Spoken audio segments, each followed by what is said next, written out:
The faint scent of antiseptic clung to the air as Arthur Pendleton walked down the long, echoing hallway, his dog Buster's leash wrapped tightly around his trembling hand. The city animal shelter was a place of harsh noises and palpable sorrow, a stark contrast to the quiet life he and Buster had known. His mind was a fog of grief, consumed by the decision he was being forced to make. At the end of the hall was the intake office, a place that felt more like a final judgment than a point of entry. Its glass window was a barrier between his world and a system that operated on rules, not on heartstrings. His other hand clutched a worn leather collar, a final memento of his late wife, Eleanor, who had adored this scruffy terrier. Inside were Buster's vet records, a copy of the city ordinance, and the official notice that had brought him here. A strict one pet per household rule, enforced after a neighbor's complaint, had become his personal nightmare.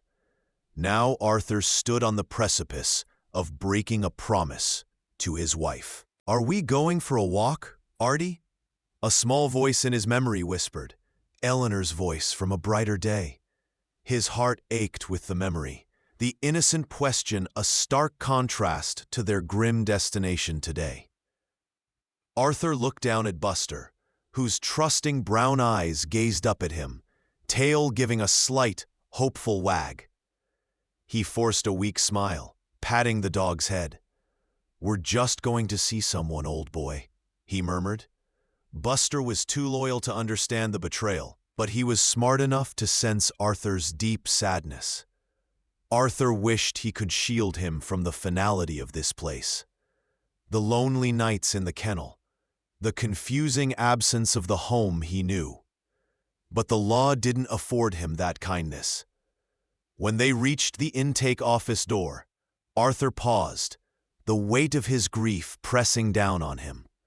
He took a slow, ragged breath before pushing the door open and leading Buster inside. The office was even more sterile than the hallway, its linoleum floors and metal chairs devoid of comfort. They passed the main desk, where a young volunteer with kind eyes gave him a sympathetic glance. Arthur found an empty chair in the corner and sat down, pulling Buster close to his leg. Rows of kennels were visible through a large window, filled with anxious animals, whose barks and whines formed a chorus of despair. He found a single open seat, pulled Buster close, and placed the worn collar on his lap. "I'm scared, Artie." Another memory of Eleanor surfaced, this one from her final days. Arthur's chest tightened with the remembered pain. "I know, my love. I promise I'll take care of him," he had told her. Now that promise felt like a lie. Buster nudged his hand quietly, resting his head on Arthur's knee. The dog's steady presence was his only comfort, a living link to the love he had lost. Case 7B, Pendelton, Arthur. A voice from an intercom crackled, making Arthur jump. He stood slowly, his old joints protesting, and guided Buster by the leash toward the front counter. The manager's desk sat behind a high counter, where a woman with a severe expression and silver-rimmed glasses, Miss Albright, waited. Her reputation for being a stickler for the rules was well known, offering Arthur little comfort. "Mr. Pendelton," the clerk announced. "Miss Albright will see you now." With a heavy heart, Arthur stepped into the small, enclosed office. Buster stayed close, his body pressed against Arthur's leg. The barking from the kennels faded, leaving only the oppressive silence of the room. Arthur stood motionless, his heart thudding a slow, painful rhythm in his chest. Buster whined softly, sensing his owner's distress. Miss Albright glanced at the paperwork before her, her features a mask of professional detachment. The room was silent, except for the hum of an old computer and the distant, mournful howls from the kennels. "Mr. Pendleton," Miss Albright began, her tone formal and crisp. "You are here to surrender this animal due to a violation of City Ordinance 11-4. Is that correct?" "Yes, ma'am," Arthur replied, his voice hoarse. "It was my wife Eleanor's dog, you see. She passed a few months ago, and I—" "Please stick to the relevant facts," the manager interrupted, not unkindly, but with a clear desire for efficiency. Her pen tapped a steady rhythm on the desk as she glanced at Buster, who now sat perfectly still, watching her with intelligent eyes. Arthur swallowed the lump in his throat. "The ordinance allows one pet.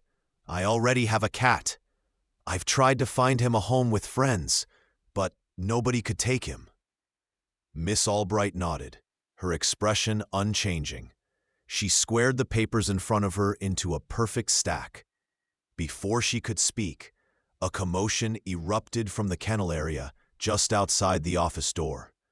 A deep, aggressive bark echoed, followed by the terrified scream of a child. The sounds hung in the air, sharp and alarming. Arthur froze, his face paling with concern. A moment later, a small girl, no older than 5, stumbled into the office, tears streaming down her face, having slipped away from her parents in the main lobby. Just as the child began to wail in terror, Buster did something incredible. With a soft yip, he slipped out of his loose collar, trotted over to the crying child, and gently nudged her hand with his nose before sitting down calmly at her feet. "Miss Albright," before she could speak. Albright's sharp voice cut through the noise. "Control your animal." But her eyes were fixed on Buster. She tilted her head, a flicker of stunned surprise breaking through her stern facade. "Little girl," she said, her voice softer than before, "are you all right?" The child, distracted from her fear by the gentle dog, looked up and nodded, her tears slowing as she tentatively reached out to pat Buster's head. "He's a good boy," she whispered. Arthur's embarrassment was quickly replaced by a surge of pride. He knelt slowly beside the child. "It's okay, sweetheart. He won't hurt you." "But he's a good doggy," the girl replied, louder this time, her voice filled with childhood conviction. Her honesty cut through the room's tension. Miss Albright cleared her throat, leaning forward. "What's your name, son?" she asked Arthur, gesturing to the dog. Arthur hesitated, looking at his loyal companion. "His name is Buster," he answered softly. "Well, Buster, this office isn't usually a place for making new friends," the manager said, the faintest hint of a smile on her lips. "But since you've taken the initiative, why don't you tell your owner to put your collar back on?" Buster's tail gave a thump-thump on the floor. "He's very gentle," Arthur said eagerly. "Eleanor trained him. He's good with children." The room fell quiet again. A few staff members who had rushed over at the sound of the scream now watched from the doorway. Miss Albright's gaze shifted back to Arthur, and for the first time, he saw something beyond rigid procedure in her eyes. It might have been understanding, or perhaps even empathy. "I imagine you weren't expecting this sort of demonstration," she said, addressing Arthur directly. "But sometimes animals show us a side of themselves we weren't prepared for." Arthur swallowed, unsure what to say. "I'm sorry, ma'am. He's never done that before." Ms. Albright raised a hand, stopping him. "There is no need to apologize." She turned her attention back to the child, whose parents had now arrived, full of apologies and relief. "But tell me, Mr. Pendleton," she said, her focus returning to him as the family left. "Do you know what will happen to Buster if you surrender him today?" Arthur shook his head, his heart clenching in fear. "No, ma'am. I just know I can't keep him." Ms. Albright leaned back, her fingers steepled as she studied the man and dog before her. Her expression softened, though her voice remained professional. "All right, Mr. Pendleton, let's review your situation one more time." Miss Albright picked up the file, the rustle of paper loud in the now quiet office.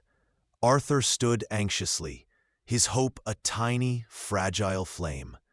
Buster, sensing the shift in tone, rested his head on Arthur's shoe, a silent offering of support.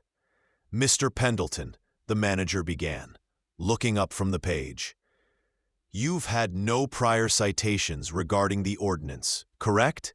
This is the first complaint." Arthur's voice was barely a whisper as he replied, "That's right. My wife and we were always quiet, never bothered a soul. Then Eleanor got sick, and I suppose I wasn't paying enough attention to the rules." Miss Albright's brow furrowed slightly as she listened. Her eyes lingered on Buster, who was now watching her with a calm, steady gaze. For a moment, it seemed the rigid wall of regulations was beginning to crumble, replaced by something more human. "Buster," Miss Albright said gently, breaking the formal silence, "what kind of training did your wife give him?" The question caught Arthur by surprise.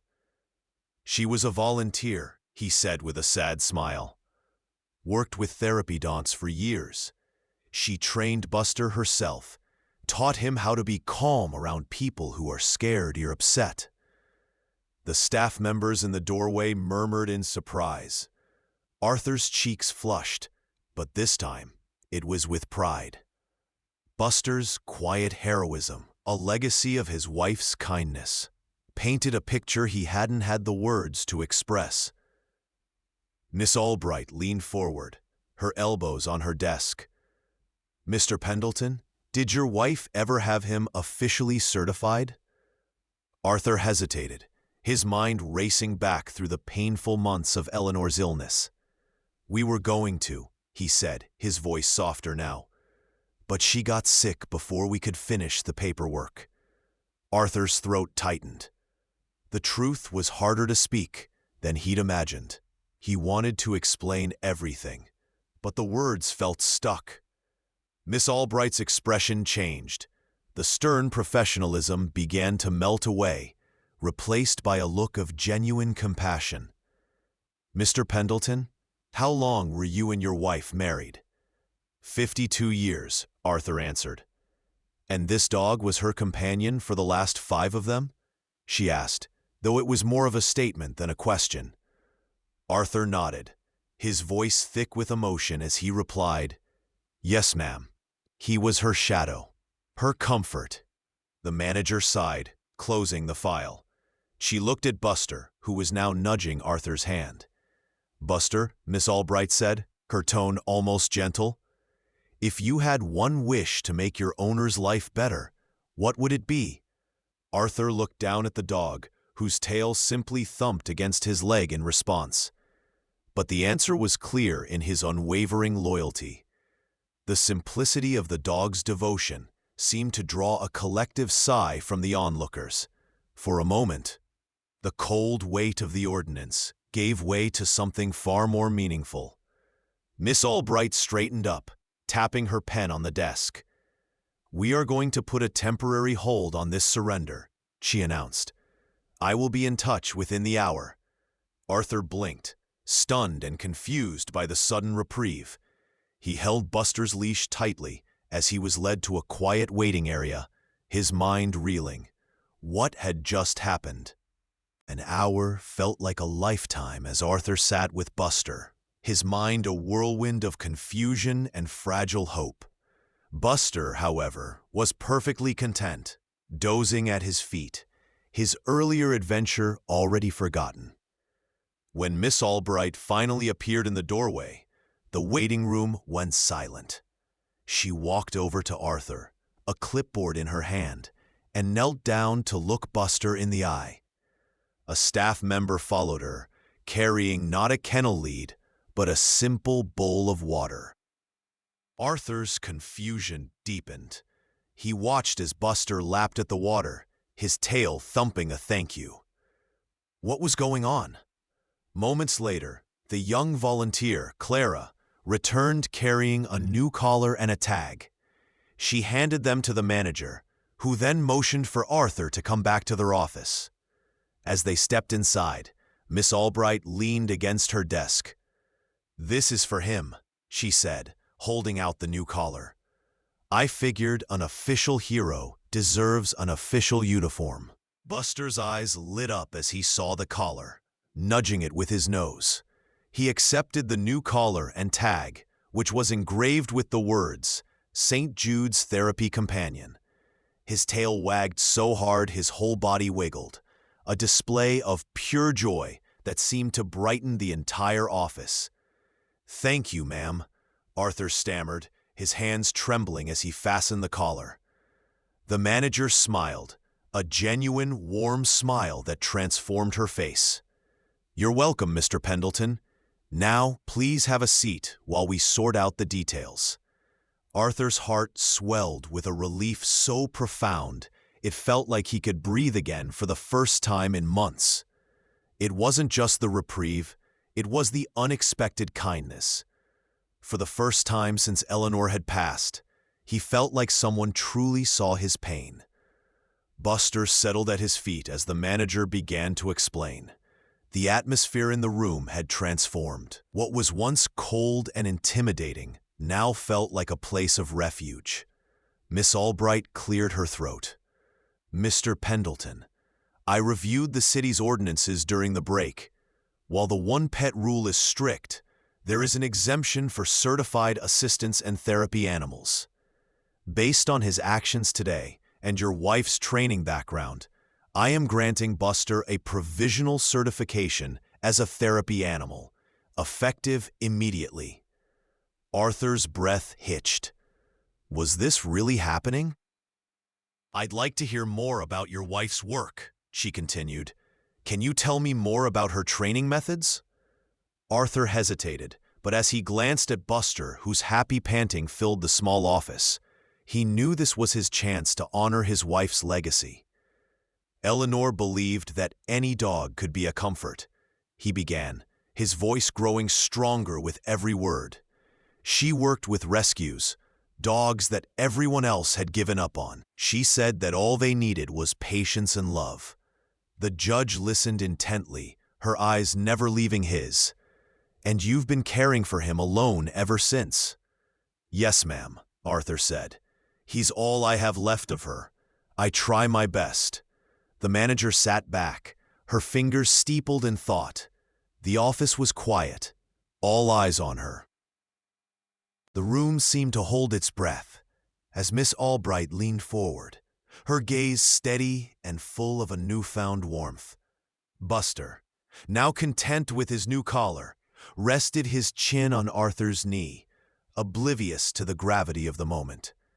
Arthur sat frozen, waiting for the final word that would determine their future.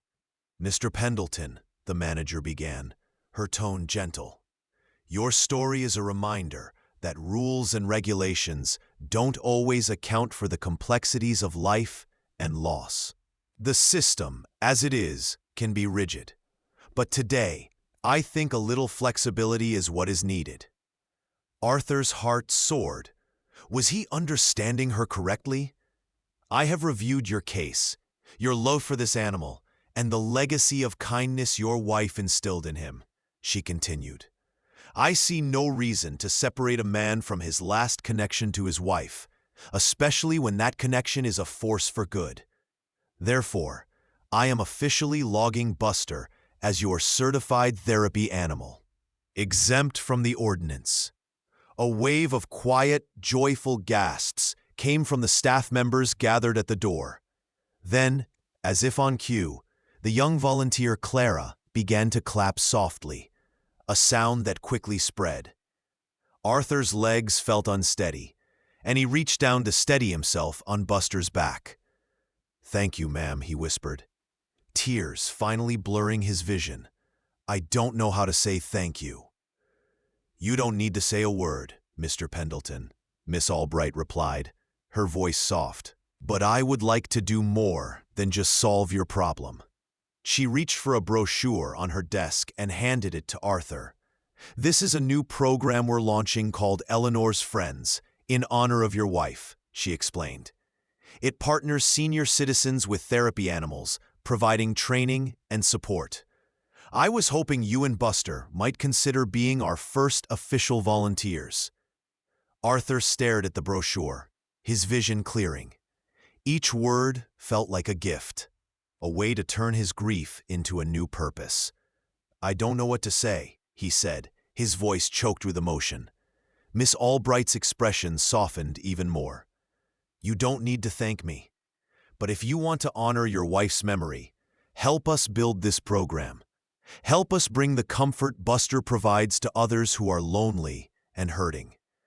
Buster, hearing his name, looked up at the manager with his big, soulful eyes. "Does this mean we can go home?" Arthur asked, a tear tracing a path through the wrinkles on his cheek. The manager smiled, a true warmth reaching her eyes. "That's exactly what it means, Mr. Pendelton. Go home." "Wow," the young volunteer Clara whispered, her eyes shining. Her innocent enthusiasm drew quiet, happy laughter from the staff, breaking the heavy emotion that had filled the room. As the manager finished the paperwork, she looked back at Arthur. "Mr. Pendelton, it's clear you've been carrying a heavy heart. My hope is that this new purpose lightens that burden and gives you a chance to focus on what matters most, honoring the love you shared." Arthur nodded, too overwhelmed to speak. He clutched the brochure tightly, his spirit feeling lighter than it had in a very long time. The shelter emptied out as the workday ended, but a new sense of optimism lingered in the air. Arthur held Buster's leash tightly as they walked out, the weight of the day replaced with a profound sense of peace. Outside, the evening air felt crisp and clean, the world somehow more vibrant. Buster trotted happily beside him. "Well, boy," Arthur said with a real smile, "let's go home." The two of them walked to Arthur's old sedan, their steps in sync. As Buster hopped into the passenger seat, Arthur unfolded the Eleanor's Friends brochure. The program felt like a roadmap out of his grief, a path toward healing. One line stood out: "Share the love, heal a heart." For the first time in months, he allowed himself to imagine a future that was more than just lonely survival. That evening, Buster fell asleep on his favorite rug by the fireplace, his soft snores filling the quiet house. Arthur sat in his worn armchair, his laptop open. He had already filled out the volunteer application and sent an email to Miss Albright with some of Eleanor's old training notes. For the first time since she was gone, he felt a spark of real, tangible hope. Meanwhile, back in her office, Miss Albright sat at her desk, the shelter's usual cacophony replaced by a thoughtful silence.